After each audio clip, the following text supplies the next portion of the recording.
마가복음 12장 28절로 34절 말씀입니다. 자, 마가복음 12장 신약성경 92면 마가복음 12장 28절로 34절 말씀입니다. 자, 우리 한 목소리로 다 같이 시작. 서기관 중 한 사람이 그들이 변론하는 것을 듣고 예수께서 잘 대답하신 줄 알고 나와 묻되 모든 계명 중에 첫째가 무엇이니까? 예수께서 대답하시되 첫째는 이것이니 이스라엘아 들으라. 주 곧 우리 하나님은 유일한 주시라. 내 마음을 다하고 목숨을 다하고 뜻을 다하고 힘을 다하여 주 너의 하나님을 사랑하라 하신 것이요. 둘째는 이것이니 내 이웃을 내 자신과 같이 사랑하라 하신 것이라. 이보다 더 큰 계명이 없느니라. 서기관이 이르되 선생님이여 옳소이다. 하나님은 한 분이시요 그 외에 다른 이가 없다 하신 말씀이 참이니이다. 또 마음을 다하고 지혜를 다하고 힘을 다하여 하나님을 사랑하는 것과 또 이웃을 자신과 같이 사랑하는 것이 전체로 드리는 모든 번제물과 기타 제물보다 나으니이다. 예수께서 그가 지혜 있게 대답함을 보시고 이르시되 내가 하나님의 나라에서 멀지 않도다 하시니 그에 감히 묻는 자가 없더라. 아멘. 할렐루야. 이 시간에도 주님의 은혜가 함께 하시기를 축원합니다. 아멘. 자, 예수님에게 사두개인, 바리새인, 사두개인, 그리고 서기관 이런 사람들이 나와서 줄줄이 질문을 하였잖아요. 먼저 바리새인들이 질문하고 그 다음에 사두개인들이 질문하고 그 다음에 이제 서기관들이 나와서 질문을 합니다. 바리새인들은 또 이렇게 예수님에게 세금 문제를 가지고 세금을 가이사에게 바치는 것이 옳으니까 그러니까 그러면서 세금 문제를 가지고 예수님을 교묘히 올무에 걸리게 해서 함정에 빠뜨리려고 했어요. 또 이 사두개인들은 부활 문제를 가지고 부활했을 때에 7 형제가 한 여자와 결혼했는데 참 그러기도 이거는 정말 그런 생각하기도 쉽지 않은데 한 여자가 7 남자와 결혼했는데 나중에 부활하면은 누구가 누구의 짝이 되어야 되겠습니까? 그래가지고 아주 교묘하게 또 예수님을 올가미에 넣으려고 했어요. 근데 너희가 성경도 모르고 하나님의 능력도 오해했도다. 부활하면은 하늘의 천사와 같이 되고 시집장가 아니간다. 그러면서 명쾌하게 대답하셨어요. 그 다음에 오늘 말씀에는 서기관이 나와가지고 계명 중에 무슨 계명이 가장 큰 계명입니까? 이렇게 질문을 했어요. 여러분 원래 이 바리새인, 사두개인, 서기관들은 서로의 정적관계들입니다. 정적관계예요. 서로 사이가 안 좋아요. 견혼지간이에요. 이 바리새인들은 부활을 믿고 사두개인들은 부활을 안 믿어요. 그러니까 전혀 정반대되는 입장이잖아요. 서로 정적관계인데 예수님을 대적하는 데 있어서는 서로 손을 맞추고 입을 맞추고 협력했던 것이에요. 헤롯과 빌라도가 그랬잖아요. 헤롯과 빌라도는 서로의 적대관계입니다. 이 빌라도는 로마 황제가 임명한 유대의 총독이에요. 헤롯은 현지에서 세워진 현지 왕입니다. 그러니까 가령 우리 일제시대 때 로마 총독이 있고 뭐 고종왕이 있고 이렇게 있다고 생각을 하면은 그러면 쉬워요. 그런데 요즘으로 말하면 막 여당과 야당의 차이와 마찬가지인데 예수님을 죽이는 데 있어서는 서로 원수가 그날에는 친구가 되었다 그랬어요. 처음에는 빌라도에게 가서 신문을 받고 그 다음에는 헤롯에게 보냅니다.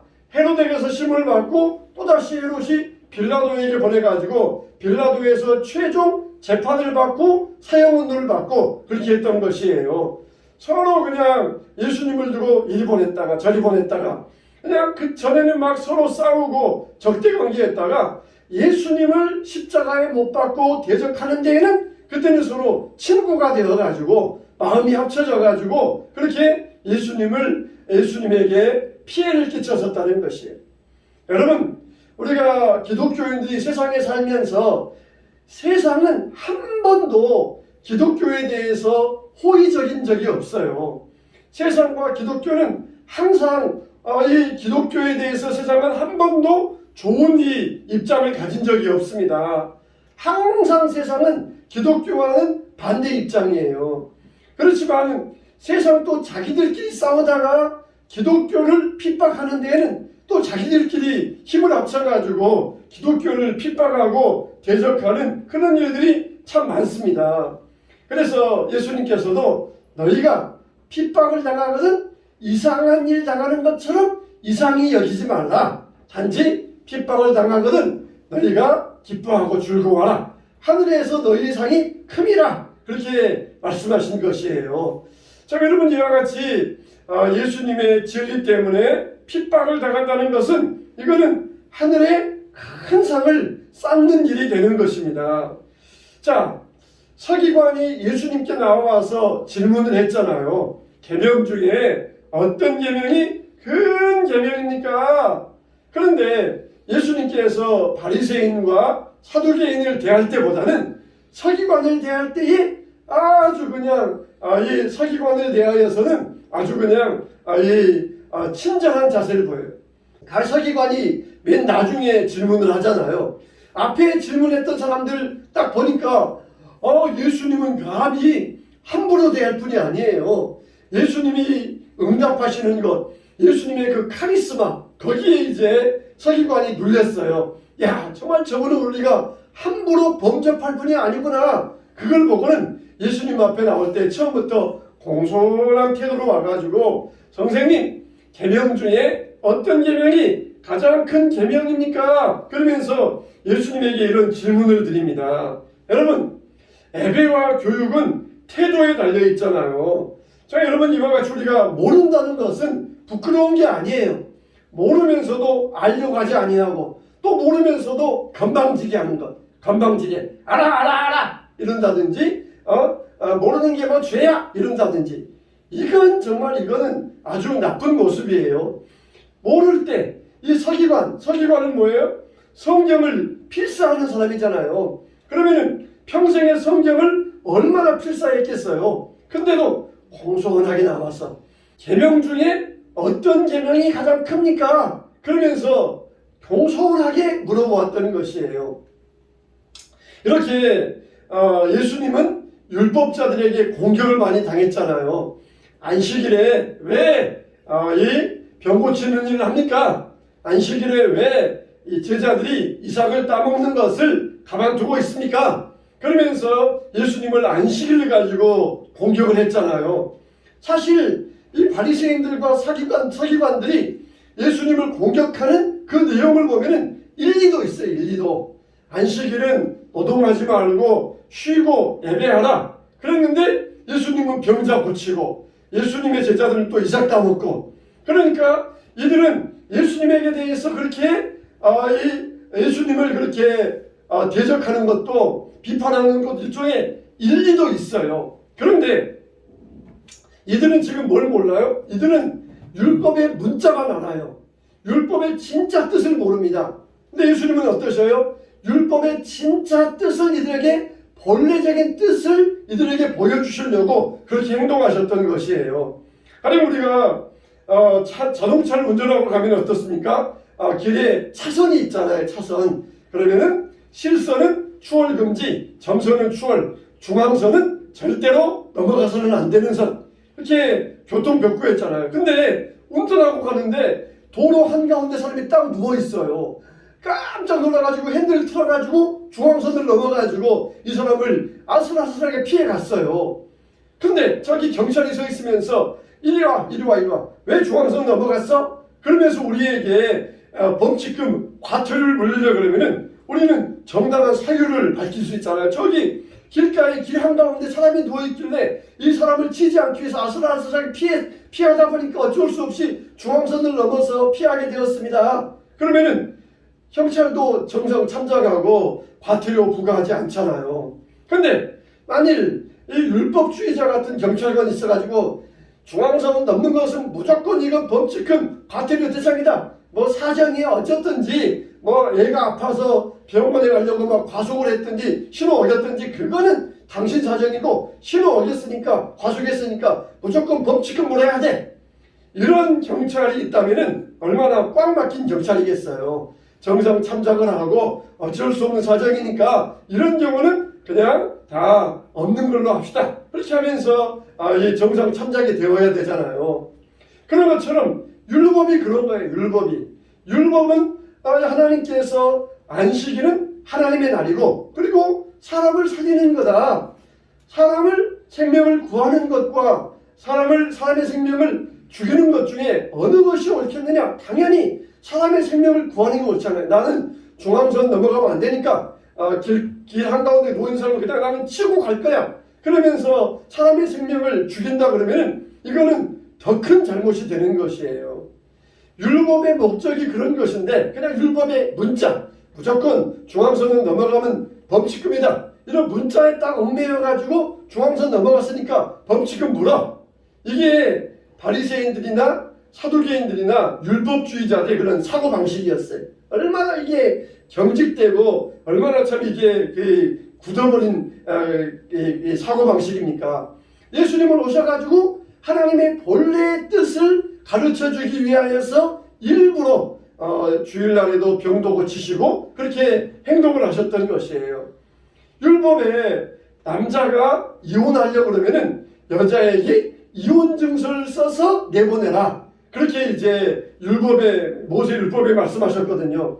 그 말은 이 사람들이 율법주의자들이 어떻게 곡해했냐면은 남자가 자기 마음에 안 들면은 여자를 마음대로 쫓아내도 된다. 단지 그냥 종이 한 장 써줘가지고 여자를 쫓아내면은 이거는 잘못이 없고 이거는 이 법적으로 하자가 없다. 그런 식으로 이걸 해석한 것이에요. 왜 모세 율법에 이혼 증서를 써서 내보내라 그랬느냐? 그 당시에는 여자가 너무 약자예요. 여자가 너무 힘이 없어요. 대신 남자들은 자기 마음이야. 왜냐하면 여자들에 대해서 억압하고 폭행하고 뭐라 그래도 남자들이 말 안 듣고 그냥 마음이 완악해가지고 뭔 말을 해도 안 들으니까 차라리 그러려면은 이 여자는 부정한 일이 있어서 쫓겨난 것이 아니고 그냥 이 여자는 남자가 마음에 안 들어서 쫓아낸 것이다. 그래야 이혼 증서 하나 써줘야 나중에 여자가 재혼할 수 있지 않겠느냐. 그 여자가 오히려 재혼할 수 있도록 우리 그 여자의 인권을 위하여서 이혼 증서를 써주라고 한 거예요. 근데 그걸 가지고 그냥 남자가 마음에 안 드니까 그냥 무조건 이혼 증서 하나만 써주면은 내 마음대로 여자 쫓아내도 돼. 그런 식으로 이제 율법을 해석하면서 하나님의 말씀을 오해가 아니라 이건 일부러 곡해한 거예요. 곡해. 완전히 하나님의 말씀을 곡해하면서 자기 마음대로 하나님의 말씀을 해석하여 버렸던 것이에요. 이 율법시대도 마찬가지예요. 율법시대 때에도 하나님께서 이와 같이 율법을 주셨던 것은 원래 본래적인 뜻이 있어요. 본래적인 뜻. 근데 사람들이 워낙 마음이 완악해가지고 마음이 워낙 강팍해가지고 안 들으니까 그러다가 너희들 복달 안 한다. 그러다가 너희들 저주받는다. 그러다가 너희들 멸망당한다. 그러면서 이들에게 이 하나님 말씀으로 그렇게 전할 때에 이들에게 다분히 교육적인 효과가 있었던 것이에요. 자, 그래서 우리가 물론 하나님께서 우리에게 축복과 저주를 주실 때는 거기에서 교육적인 효과만을 위해서 주신 것은 아니고 하나님의 확실한 약속인데 우리는 어떻습니까? 우리는 하나님 앞에서 이 말씀이 옳기 때문에 행하잖아요. 옳기 때문에.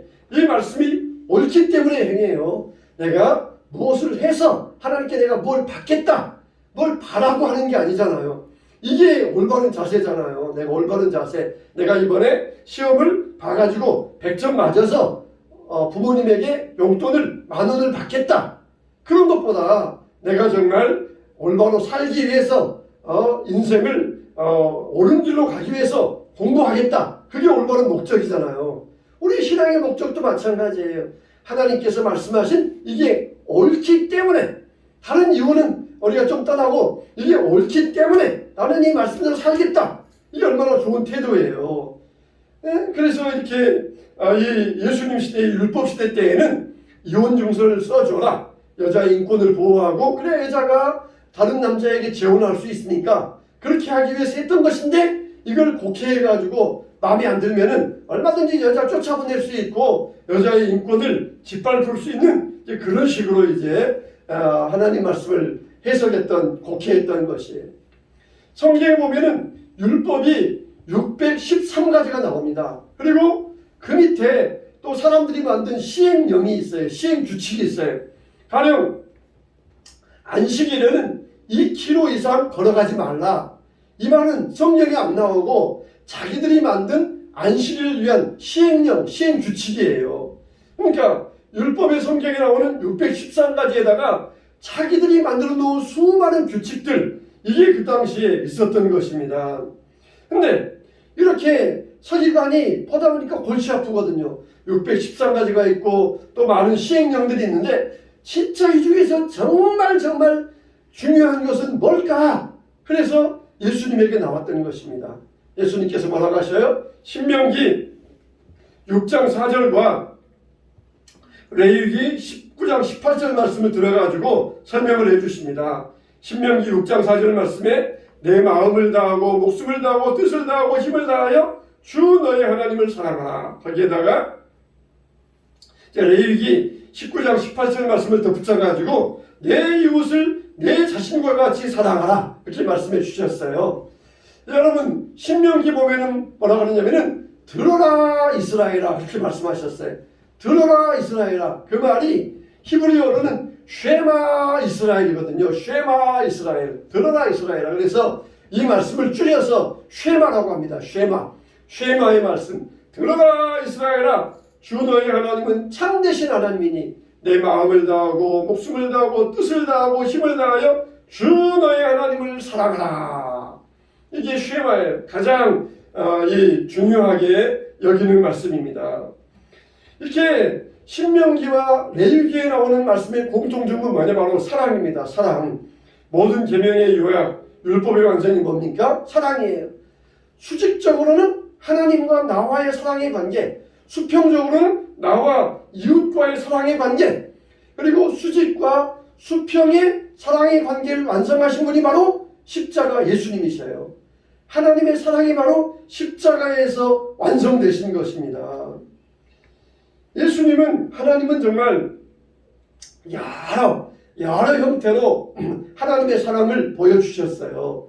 애굽에서 나와가지고 광야 시대 때에는 만나를 내려주시고 반석에서 물을 먹여주시면서 내가 너희를 이렇게 사랑한다 사랑을 보여주셨어요.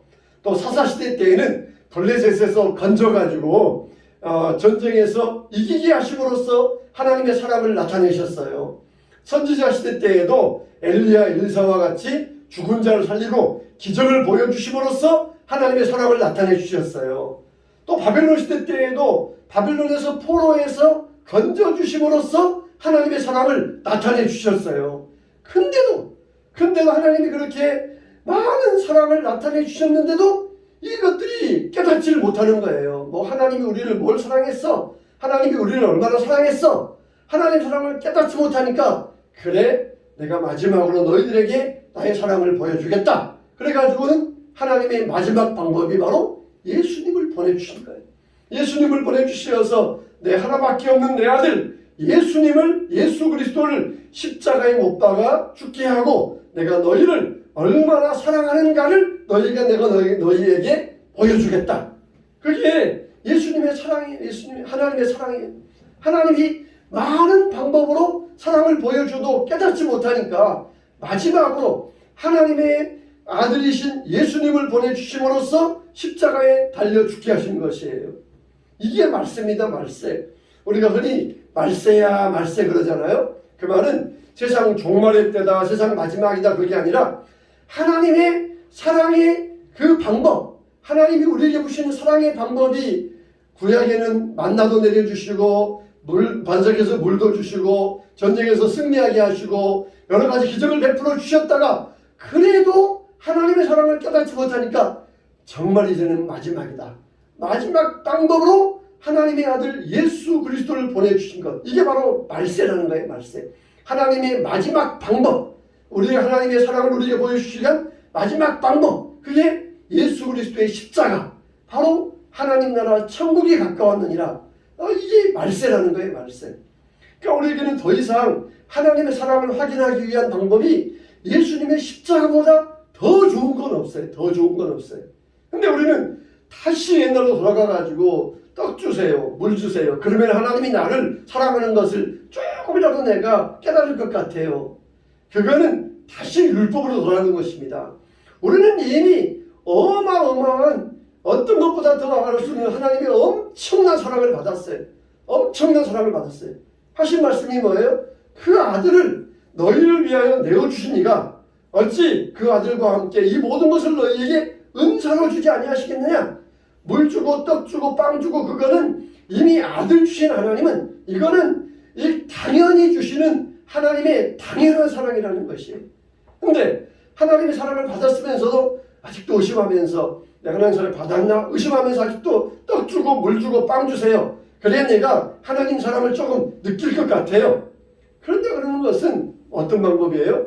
다시 예수님을 십자가에 못 박는 것 같이 하나님의 사랑을 욕보이는 것, 부끄럽게 하는 것이라는 거예요. 우리는 이미 하나님의 사랑을 받았어요. 하나님의 사랑을 누리고 있습니다. 우리 기독교는 조문이나 의식이나 의문이나 충문의 종교가 아니에요. 유교에서 제사 드릴 때 충문을 써가지고 뭐 유세차 해가지고 이렇게 충문을 써서 그걸 이제 읽고 그 다음에 불태우잖아요. 이거는 충문의 종교예요.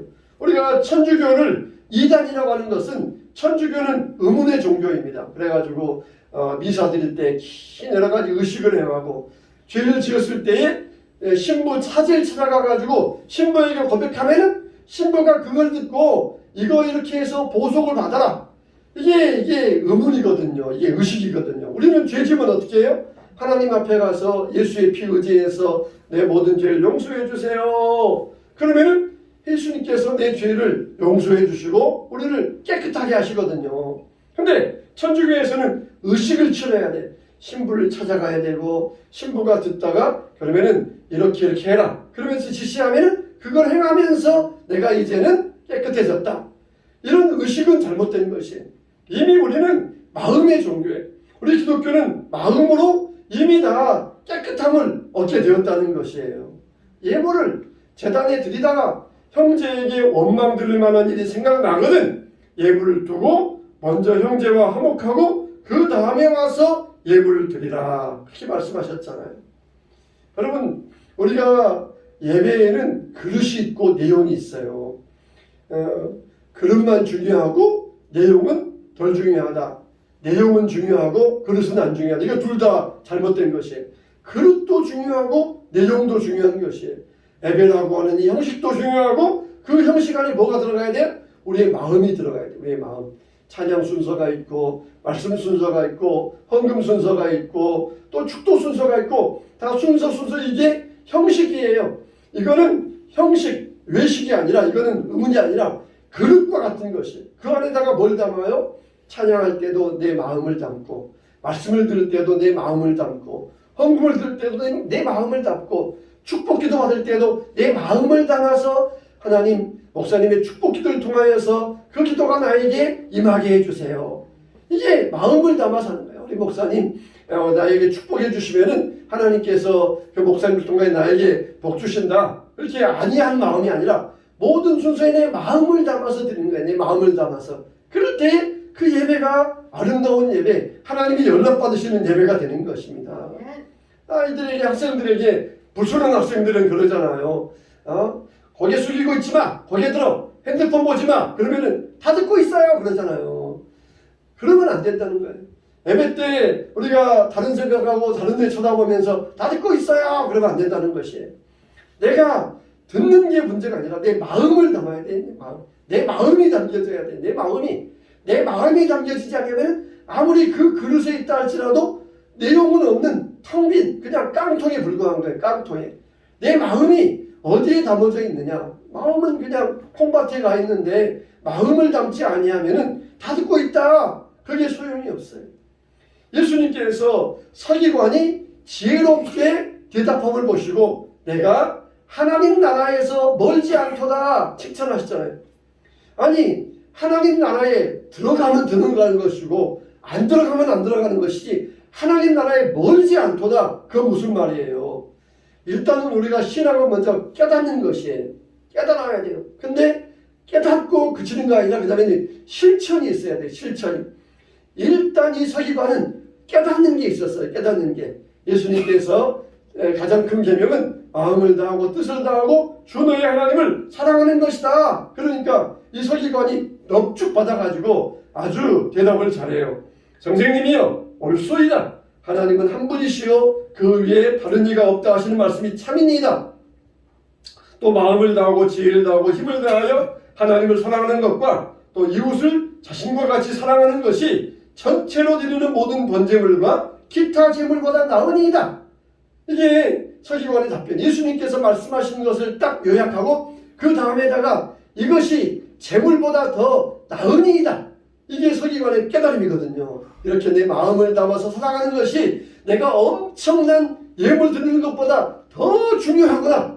이걸 깨달았어요. 그러니까 예수님께서도 기뻐하시면서 네가 하나님 나라에서 멀지 않도다. 이제 네가 할 일은 뭐예요? 그 말씀대로 실천하는 것. 나를 따라오너라. 그렇게 이 서기관에게 예수님은 초청하시는 거예요.